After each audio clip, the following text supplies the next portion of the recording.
Bem-vindo, meu querido irmão, bem-vinda, querida irmã, ao nosso programa Em Comunhão. Nos encontramos para conversar um pouco, aprofundando a nossa fé. E no aprofundamento da nossa fé, certamente, o que mais importa é a palavra de Deus. Eu espero que você tenha a sua Bíblia em mãos para que continuemos a refletir. Já iniciamos desde Gênesis, estamos caminhando e conversando agora sobre São João Evangelista. Aquele discípulo amado de Jesus, aquele cujo evangelho é mais uma contemplação do que uma história. Ele consegue perceber em tudo que Jesus fez sinais que revelam coisas maravilhosas. Por isso que o evangelho de João é tão diferente daqueles outros evangelhos de Mateus, Marcos e Lucas. E João faz questão de nos levar a contemplar esse mistério maravilhoso de Jesus, desde aquele que lá na origem já estava com o Pai na criação de todo mundo, até aquele que vai estar conosco no Apocalipse. E é tão bom poder bater um papo, né? E hoje eu tenho a alegria de retomar um amigo querido que sempre tem conversado conosco. É o Denis Duarte, professor, especialista em Bíblia, cientista da religião, pesquisador, escritor. Denis, seja bem-vindo aqui ao nosso Em Comunhão. Caro Padre, obrigado mais uma vez. Sempre bom estar aqui com o senhor. Inclusive, trago abraços para o senhor. Obrigado. Lá das minhas Minas Gerais. Estive lá há pouco tempo atrás. Sim. E o pessoal falando que sempre acompanha o Em Comunhão toda semana com o senhor aqui. Que bom, né? E é tão importante, Denis, que na medida que a gente vai conversando, eu mesmo vou me surpreendendo. É importante como esse livro, a Bíblia, não fica velho. Não há meio de você dizer, já li, já reli, já sei. Absolutamente, né? Eu acho que ele é um canal do Espírito Santo que sempre há coisas novas e boas. É por isso que a gente não pode ser papagaio de pirata.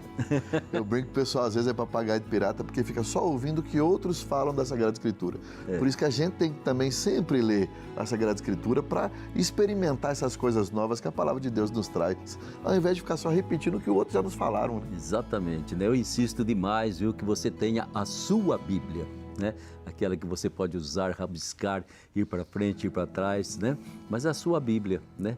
Mais importante aí na sua casa do que todas as suas imagens, medalhas e outros sinais sagrados que você possa ter é a sua Bíblia. Aliás, eu creio que a Bíblia da Aparecida, que é aquela que foi preparada, traduzida, comentada pelo Padre Vidigal, está com promoções muito boas neste mês. E era ótimo que você pudesse aproveitar. Mas nós queremos conversar sobre São João. E para iniciar São João, então, nós vamos chamar um versículo importante para nós.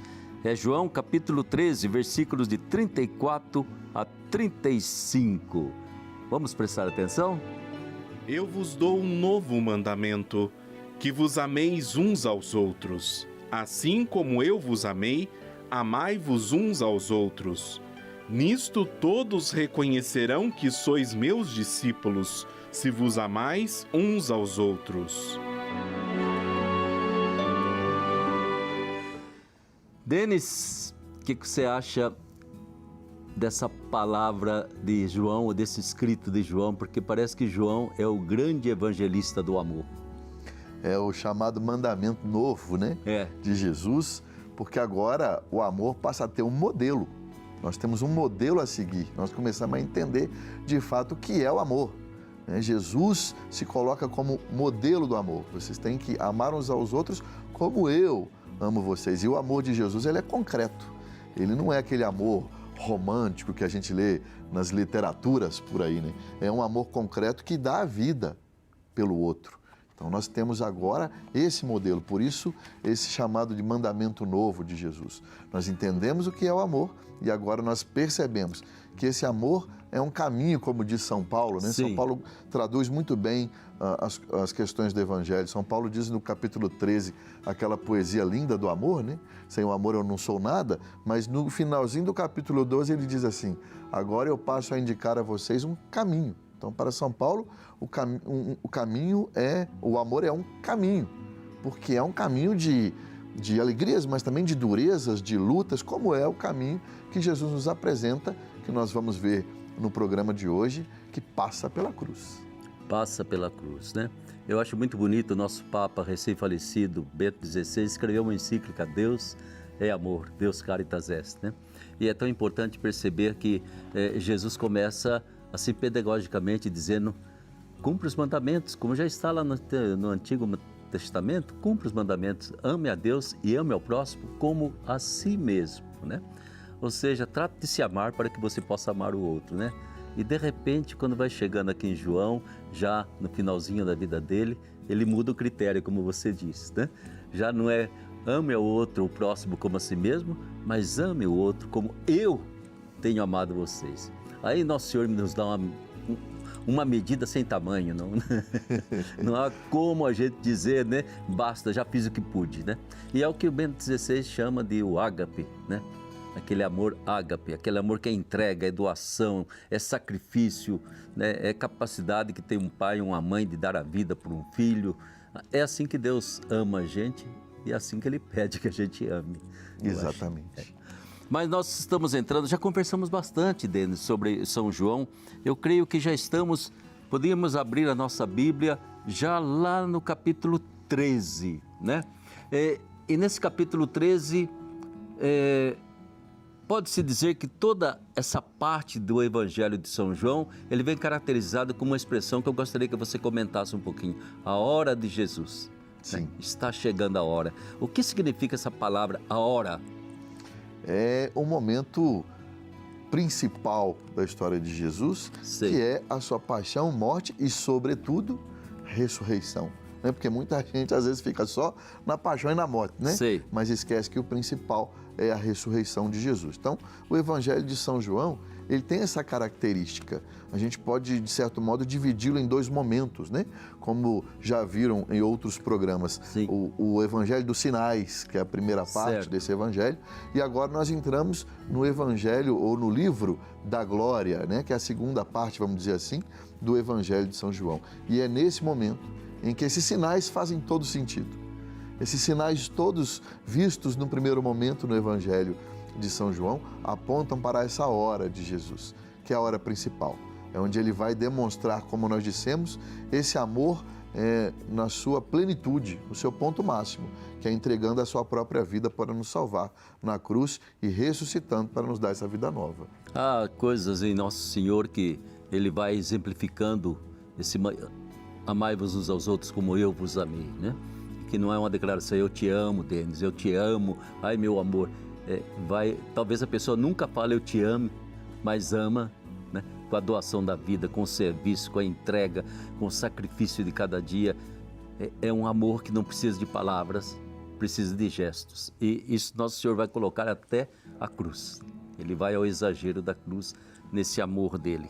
Que no fundo, não sei se a gente pode dizer assim, Jesus experimenta esse amor. A hora que ele disse para o discípulo dele, escuta, né, vocês são meus amigos. Não é assim que ele fala? Vocês são meus, não chamo de servos, não são meus empregados, não são meus escravos, vocês são meus amigos. Né? E isso é uma diferença muito grande, né, para a cultura da época e para a gente entender hoje, porque o servo era de fato um escravo. Ele ou trabalhava para aquela pessoa, então estava ali a um serviço e por uma troca, porque o que é um servo? Ele quer uma troca. Se ele é um empregado, ele quer fazer o serviço para receber o seu salário. Né? Se ele é o escravo, pior ainda, né? Porque ele vai fazer para sobreviver. Agora, quando Jesus fala assim, eu não quero vocês como servos, mas eu quero como amigos, isso é participar da intimidade, é ser um com ele. E isso nós precisamos trazer para hoje, inclusive, né? Esse evangelho do amor, porque muitas vezes as pessoas nas próprias paróquias, né, os próprios movimentos, acham que tem que ficar servindo a Deus. É uma expressão que eu ouço muito na Igreja Católica, né? A gente rodando pelas paróquias por aí. Estou servindo a Deus. Então, peraí, você é servo ou é amigo? Né? Tem um dos evangelhos, que se eu não me engano é o Evangelho de Marcos, quando Jesus chama os discípulos, diz o texto, Jesus primeiro chama para que ficassem com ele. Ou seja, para serem amigos dele, não para servir, não para trabalhar para ele. Né? Eu não sou chamado a trabalhar para Jesus, eu sou chamado a ser amigo de Jesus, a ser íntimo dele. Eu tenho a impressão que isso faz com que a gente, na medida que vamos entrando nessa intimidade, de uma vida com Jesus, de Jesus conosco, a gente vai jogando fora determinadas expressões que fazem parte das nossas culturas, sabe? Eu sou escravo de, eu sou servidor de, eu sou... Não, eu amo. Eu amo. Eu sou amigo, ele é meu amigo, ele me ama, né? E a gente vai jogando fora determinadas expressões que não combinam com aquilo que Jesus trouxe para nós, né? Porque Jesus revela o que é um ser humano perfeitamente humano, né? E esse ser humano perfeitamente humano, ele chega a um nível de evolução que ele está tocando no mistério do próprio Deus, né? Como Jesus veio tocar aí na pobreza do homem, né? Eu acho que é tão importante perceber, Nosso Senhor quer uma mudança radical na forma como nós nos encaramos, nos tratamos, nos ajudamos. E eu tenho a impressão que uma das coisas que Jesus teve que enfrentar é exatamente amando, e que dói no ser humano, porque provoca no ser humano sempre a raiva, a vingança, a traição, o anúncio da traição. Como que você vê isso? De repente, um daqueles meus amigos mais queridos vai me trair. É mostrar justamente a nossa humanidade, né? Por mais que eu seja amigo de Jesus, Padre, eu posso traí-lo. Certo. Porque é a minha humanidade, é a luta. Então eu tenho que estar sempre vigilante. Às vezes a gente aprende, infelizmente, quando é criança, a gente aprendia, né? A malhar o Judas, né? Na sexta-feira. E botavam um boneco de Judas para nós lá quando era criança, Padre, e a gente tinha que descer o porrete nele. Né? E depois quando botava fogo, a criançada ia ao delírio. Então o que a gente aprendeu? Que Judas é aquele que não presta e que eu nunca serei Judas. Judas é um e eu sou outro. E o Evangelho me ensina que todos os 12 eram amigos de Jesus, inclusive Judas. Mas por uma fraqueza, eu posso trair Jesus, deixar o meu amigo, romper essa amizade. Então eu também tenho que enxergar que eu posso ser Judas. Se eu não me manter fiel, então qual é a receita? A receita é uma outra passagem do próprio Evangelho de São João, quando Jesus diz, eu sou o caminho, a verdade e a vida. É para entender que Jesus não é um bem adquirido. Eu tenho uma experiência de amizade com Jesus, então pronto, está resolvido. Não. A amizade é um caminho. Eu tenho que ir desenvolvendo essa amizade. Se o Padre Ulisses, com muita felicidade, diz que estou aqui no programa como um amigo e fiquei muito feliz, porque também o tenho como um amigo, mas nós precisamos cultivar sempre a amizade, senão esfria a amizade, né? E isso que acontece talvez com Judas. Deixa essa amizade esfriar porque não entendeu que é um processo. Jesus não é um bem adquirido, mas um caminho que a gente precisa trilhar com ele, né? E eu tenho a impressão que também Nosso Senhor coloca pra gente, até nos anima, né? Eu sou o caminho, a verdade e a vida. Eu sou um processo de humanização, né? É alguma coisa que é para ir crescendo sempre, né? Não é, como você diz, um bem adquirido, já estou aqui, digamos assim, realizado em graça, já estou beatificado. É um processo, né? E nesse processo tem idas e vindas, né? A gente vai para frente, de vez em quando vai para trás um pouquinho. Nosso Senhor aceita que a gente seja fazendo esse caminho de Jesus, né? E ao mesmo tempo, quando ele diz, eu sou o caminho, a verdade e a vida, ele está colocando um projeto imenso diante de nós, né? E eu sempre digo, Denis, que é um processo de humanização. Sim. Não é para fazer a gente ser anjo, né? Não. É para a gente... Jesus quer tanto que o ser humano se realize plenamente como ser humano. Seja simplesmente humano como Jesus foi perfeitamente humano, né? Ou seja, nesses capítulos aqui, desses últimos capítulos de São João, vai se revelando para nós alguma coisa. Agora aqui entra algo, Denis, que eu gostaria que você comentasse um pouquinho. Há uma palavra que verdadeiramente eu não gosto, eu acho que Jesus não gostava também, embora as traduções tragam.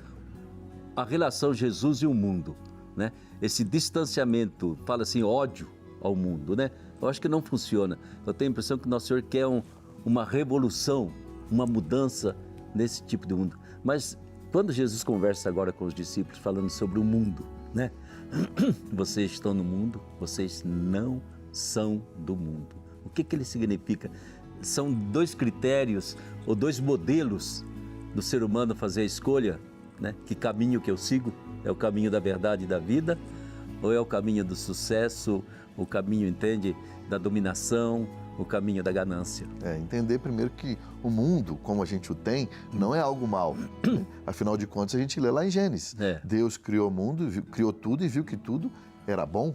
né? O mundo é algo bom. Então vamos entender o que é esse mundo que Jesus nos apresenta. São as ideias, a maneira de viver que o mundo às vezes nos propõe, que é justamente na ganância, no egoísmo, na busca de fama, de poder, de status. Aquelas 3 coisas que o diabo ofereceu a Jesus lá no monte, né? O poder, o status e o dinheiro. É contra essa mentalidade desse mundo que Jesus está dizendo, vocês não têm mais essa mentalidade. Eu já ensinei para vocês como é que deve fazer. Que a regra não é mais olho por olho, dente por dente, mas agora é a lei, o mandamento novo é a lei do amor. É contra este mundo que Jesus está combatendo. Né? Porque muitas vezes as pessoas negam esta vida através dessa passagem. Essa vida é ruim, esse mundo é ruim. E aí, como o Senhor disse, que acha que vai se transformar em anjo. Não. É contra a mentalidade, é para nos aperfeiçoar. Aperfeiçoamento do ser humano e, consequentemente, aperfeiçoamento da própria sociedade. Exatamente, né? Eu acho que é uma mudança de cultura que não conseguimos conquistar ainda, criamos assim, muita coisa com a marca cristã, mas nem sempre a atitude é de cristão. E eu acho que é importante você perceber, Jesus, ele quer perceber, ou ele quer que a gente perceba que deve haver um contraste entre a minha fé cristã e o mundo. Porque Jesus, ele não falou em política, ele não brigou com ninguém, mas quando ele falava no mundo, esse mundo era muito concreto, era o Império Romano dominando todo mundo, a custa de exércitos, era o Herodes, eram os ricos, era a religião também, infelizmente, né, que era praticada no templo. Jesus falou, olha gente, esse mundo que sempre se colocou como inimigo de Jesus, né, vocês não pertencem, vocês estão aí dentro. Tem que respirar, mas você não pertence a esse mundo que é lá daqueles fariseus lá do templo, dos sacerdotes do templo, que é lá da corte de Herodes, que é lá da corte romana. Vocês não pertencem a esse mundo. Tenham critérios que sejam de lava-pés, né? Eu acho que é exatamente esse mundo que foi se contrastando e a gente tem que saber que continua se contrastando conosco. Agora, a gente é fraco demais. Aí vem uma coisa muito bonita, Denis, que Jesus, ele faz uma promessa aos amigos dele. O Paráclito. Quem que é esse Paráclito? Você tem que enfrentar esse mundo. Você vai dar conta? Não, o mundo vai me dobrar. De onde eu tiro a minha força? Do Espírito Santo de Deus. E foi a promessa que Jesus fez, inclusive, quando estava subindo aos céus já. Sim. Atos dos Apóstolos, né? Que Jesus indo aos céus e falou assim, mas eles com medo, né? Porque agora nós vamos ficar sem você aqui conosco, Senhor. Não fica com medo não, porque eu vou enviar o Espírito Santo. E aí, para mim, o texto-chave que liga ao Evangelho de João é: e esse Espírito Santo vos dará força.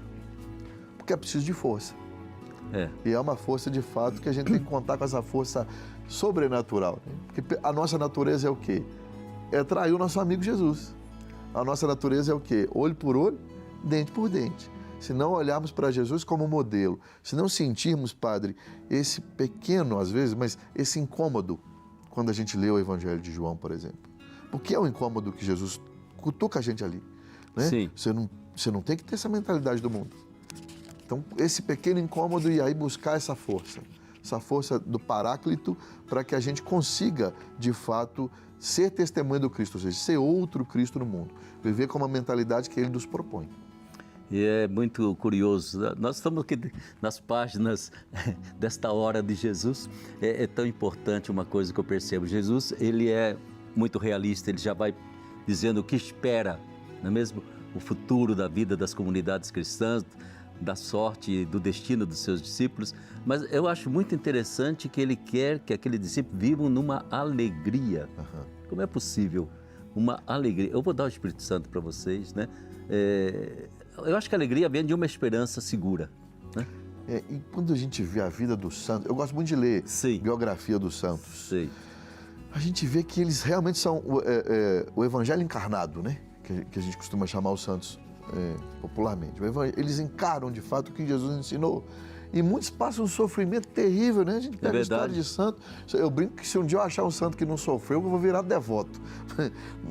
Mas é uma alegria. Em meio aos sofrimentos que esse mundo proporciona a todos nós, os altos e baixos da vida, mas eles vivem em todos os momentos essa alegria. É porque eles descobriram e vivenciaram isso que Jesus propõe. Então, eu só posso crer que a proposta que Jesus nos faz de não amarmos a mentalidade desse mundo, o jeito desse mundo, e partimos para um projeto que Ele tem para nós, que é o de caminho, verdade e vida, isso só pode trazer uma satisfação gigante, mesmo em meio aos sofrimentos, aos altos e baixos da vida. Por mais que eu, Denis, talvez não vivencie isso plenamente, mas eu tenho os testemunhos, sejam dos personagens bíblicos, Sim. sejam também dos santos, inclusive dos santos modernos, né? Para a gente ver que é possível. O santo, para mim, ele me mostra isso, os santos da igreja. É possível e vale a pena viver o que Jesus nos propõe. E essa preocupação, esse carinho, essa ternura de Jesus ali com os seus discípulos, que é uma ternura dele com toda a igreja, né?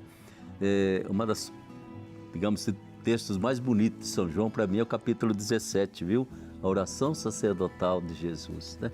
Ele esquece que ele vai enfrentar um sofrimento violento, ele esquece que aqueles discípulos não vão ter coragem de caminhar lado a lado com ele, eles não formaram uma igreja sinodal com Jesus, não, na hora H eles desapareceram do mapa, mas Jesus, com carinho imenso, faz essa oração sacerdotal que a gente conhece bem, né? É linda essa oração. É linda, né? É uma das maiores, inclusive, da Sagrada Escritura.